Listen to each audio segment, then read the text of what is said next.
Let's check the latest news update with APARNA VATS.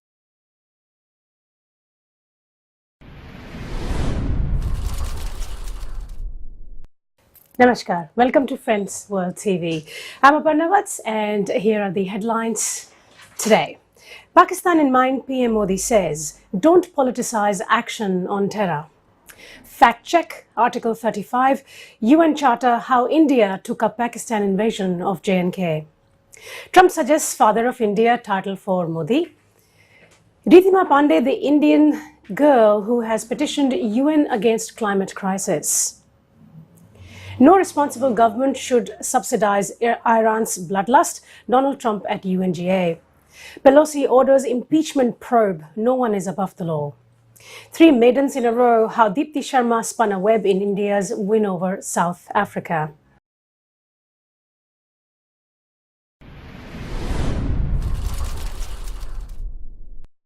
India on Tuesday used the opportunity to hit out at the China Pakistan Nexus at an international forum as Prime Minister Narendra Modi stressed the need to avoid politicization of mechanisms like sanction listing and the Financial Action Task Force. He called for such mechanisms to be enforced. Modi made these comments in a closed-door session while speaking at the Leaders' Dialogue on strategic responses to terrorist and violent extremist narratives, which is being organized by Jordan and New Zealand, among other countries at the United Nations headquarters in New York. After the meeting, Ministry of External Affairs Secretary Dipti Sharma said, the Prime Minister said that terrorists should not be allowed to get funds and arms. For this objective to be realized, we need to avoid politicization of mechanisms like UN listings and FATF. These mechanisms need to be enforced. Pakistan has in the past accused India of politicizing these mechanisms, pointing to the listing of Jaish-e-Mohammed Chief Masood Azhar. Delhi, however, has raised the issue of politicization of the listing regime, even as the FATF is likely to take a decision on Pakistan's blacklisting by the end of September. China is currently the chair of FATF. The Prime Minister called for qualitative upgradation in the ongoing cooperation and intelligence sharing through bilateral and regional frameworks, he said. Sharing India's experience, Sharma said, Modi told the meeting that democratic values, diversity and inclusive development are the most important weapons against ideologies that promote terrorism, extremism and radicalism. The Prime Minister said, called for global solidarity and readiness against terrorism in the same way as the world has shown solidarity against challenges like climate change. Modi also reiterated his call for a global conference on international terrorism, an idea he had first floated during his visit to Maldives in June. Tuesday's meeting also took stock of the Christchurch call to action to eliminate terrorist and violent extremist content online. India has supported the Christchurch call to sanitize cyberspace from content that promotes and eulogizes terrorism, hate and violence, Sharma said. India's rising stature and strong democratic credentials have been increasingly resonating in multilateral fora. Here, it was exemplified by French President Emmanuel Macron's opening statement, where he expressed appreciation for India's association to the Christchurch call, particularly as a democracy that represents over 1 billion people. President Macron said India's support takes the entire initiative to new levels and gives it a greater sense of action towards dealing with content and use of online techniques. While there was no outcome document from the meeting, Sharma said that it was a new initiative that is evolving. The issue of terrorism also came up during the Prime Minister's meeting with the Emir of Qatar, Tamim bin Hamad Al Thani. They also discussed the issue of counter-terrorism. Modi tweeted, "Delighted to meet Tamim bin Hamad, the Emir of Qatar. We had productive talks on deepening bilateral cooperation between our countries."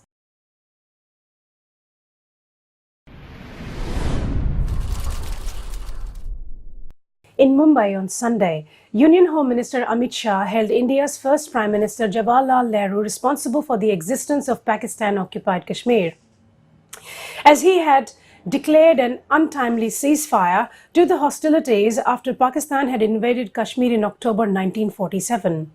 He said that had Nehru taken the matter to the United Nations under Article 51 of the UN Charter instead of Article 35, the outcome would have been different. The ceasefire was brokered by a United Nations mission. According to UN records, on January 1, 1948, the government of India reported to the Security Council details of a situation existing between India and Pakistan owing to the aid which invaders consisting of nationals of Pakistan and tribesmen from the territory immediately adjoining Pakistan on the northwest were drawing from Pakistan for operations against Jammu and Kashmir. Pointing out that J&K had acceded to India, the government of India considered the giving of the assistance by Pakistan to be an act of aggression against India. The government of India, being anxious to proceed according to the principles and aims of the Charter, brought the situation to the attention of the Security Council under Article 35 of the Charter. Pakistan denied this on January 15, 1948 and said India's complaint under Article 35 contained a threat of direct attack against it. Under the same article, Pakistan brought to the Security Council attention a situation existing between India and Pakistan which had already given rise to disputes tending to endanger the maintenance of international peace and security, and accused India of a genocide of Muslims, failure to implement agreements between the two countries, unlawful occupation of Junagadh, and India's action in Jammu and Kashmir.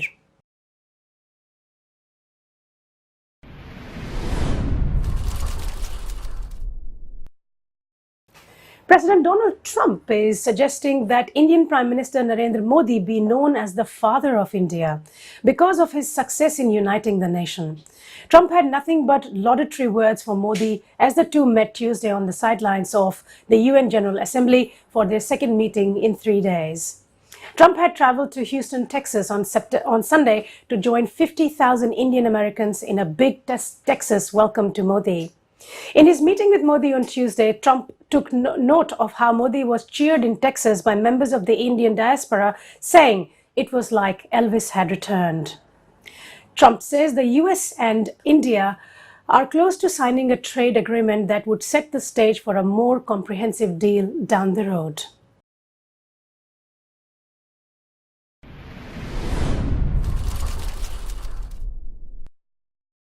At the United Nations Climate Action Summit on Monday, 16 children, including teenage activist Greta Thunberg and India's Raveena Pandey, filed a complaint to protest lack of government action on the climate crisis.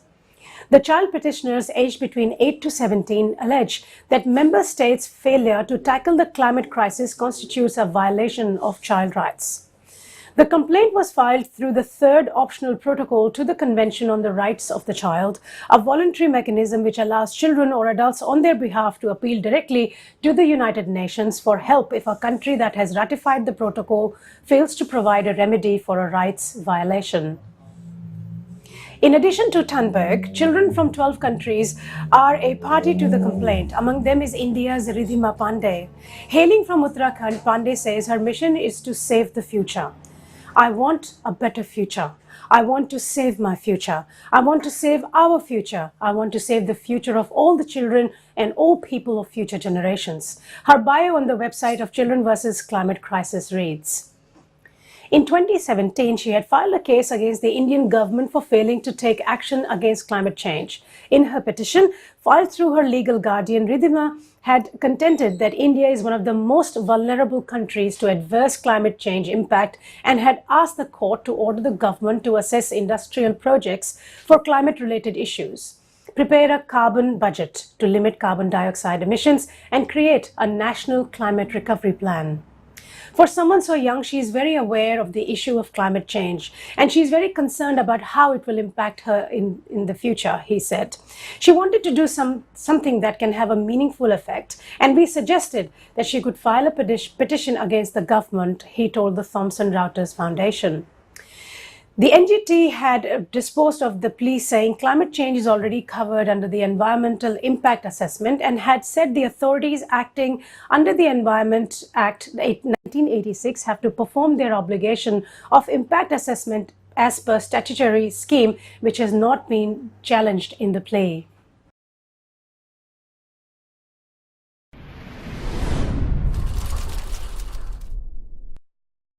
Slamming China for not adopting international trade reforms, US President Donald Trump said the time for tolerating Beijing's trade abuses is over, as it has declined to adopt promised reforms and has instead embraced an economic model dependent on massive market barriers, currency manipulation, product dumping, forced technology transfers, and theft of intellectual property. Addressing the United Nations General Assembly in New York, the US president said, in 2001, China was admitted to the World Trade Org.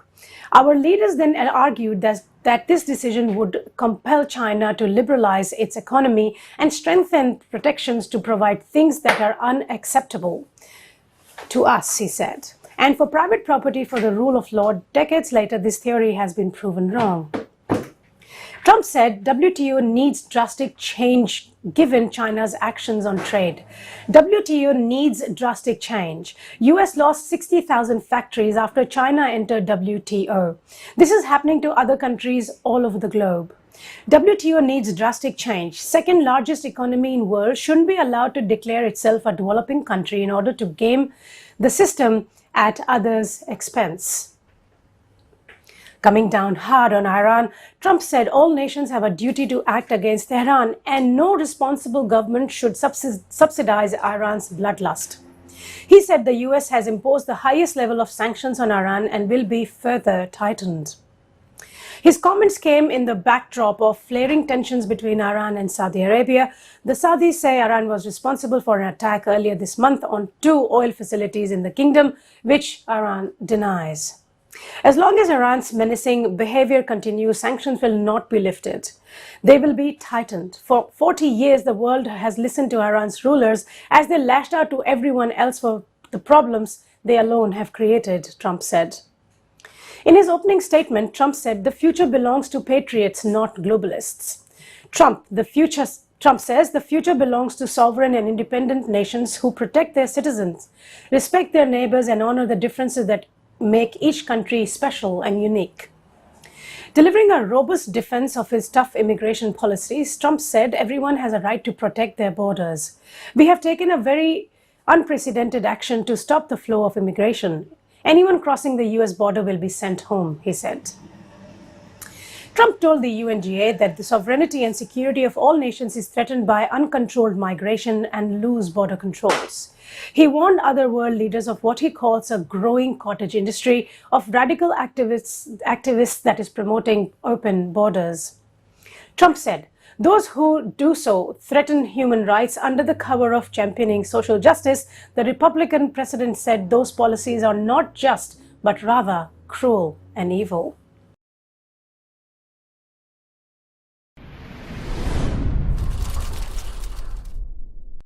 House Speaker Nancy Pelosi launched a formal impeachment inquiry against President Donald Trump on Tuesday, yielding to mounting pressure from fellow Democrats and plunging a deeply divided nation into an election year clash between Congress and the commander-in-chief. The probe focuses partly on whether Trump abused his presidential powers and sought help from a foreign government to undermine Democratic foe Joe Biden and help his own election. Pelosi said such actions would mark a betrayal of his oath of office and declared no one is above the law. The impeachment inquiry, after months of investigations by House Democrats of the Trump administration, sets up the party's most direct and consequential confrontation with the president. It injects deep uncertainty into the 2020 election campaign and tests anew the nation's constitutional system of checks and balances. Trump, who thrives on combat, has all but dared Democrats to take this step. Confident that the specter of impeachment led by the opposition party will bolster rather than diminish his political support. Meeting with world leaders at the United Nations, he previewed his defense in an all-caps tweet, presidential harassment. Pelosi's brief statement, delivered without dramatic flourish but in the framework of a constitutional crisis, capped a frenetic week-long stretch on Capitol Hill as details of a classified whistleblower complaint about Trump burst into the open and momentum shifted towards an impeachment probe. For months, the Democratic leader has tried calming the push for impeachment, saying the House must investigate the facts and let the public decide. The new drive was led by a group of moderate Democratic lawmakers from political swing districts, many of them with national security backgrounds and serving in Congress for the first time. The freshmen, who largely represent districts previously held by Republicans where Trump is popular, risk their own re-elections but say they could no longer stand idle. Amplifying their call were longtime leaders, including John Lewis of Georgia, the civil rights icon often considered the conscience of House Democrats. "Now is the time to act," said Lewis in an address to the House. "To delay or to do otherwise would betray the foundation of our democracy." On Wednesday, the House is expected to consider a symbolic but still notable resolution insisting the Trump administration turn over to Congress the whistleblower's complaint. The Senate, in a rare bipartisan moment, approved a similar resolution on Tuesday. The lawyer for the whistleblower, who is still anonymous, released a statement saying he had asked Trump's Director of National Intelligence to turn over the complaint to House committees and asking guidance to permit the whistleblower to meet with lawmakers. Pelosi suggested that this new episode, examining whether a president abused his power for personal political gain, would be easier to explain to Americans than some of the issues that arose during the Mueller investigation and other congressional probes. The Speaker put the matter in stark terms. The action of the Trump presidency revealed dishonorable facts of the president's betrayal of his oath of office, betrayal of his national security, and betrayal of the integrity of our elections.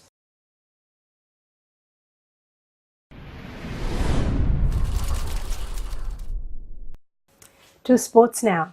Dipti Sharma's incredible bowling spell helped India women beat South Africa women in the first T20 at the Lahabai Contractor Stadium in Surat on Tuesday. Defending a modest target of 131, India beat South Africa by 11 runs to take a 1-0 lead in the 5-match series. This also ends India's longest losing streak of 7 matches in T20 internationals. Sharma was star of the day with 3 maiden overs in her 4-over quarter. Apart from conceding 8 runs, she also took 3 wickets. After being invited to bat first, the Indian middle order struggled to convert starts on a slow pitch. Setting for a modest 130 runs for 8, skipper Harmanpreet Kaur top scored for the side with 34 runs in 43 balls. However, the Indian spinners exploited the favourable conditions to make life tough for the visitors, who were bowled out for 119 in just 19.5 overs. Scores: Indian women 130 for 8 in 20 overs, South Africa women 119 all out in 19.5 overs. Namaskar, I'll be back with more next week.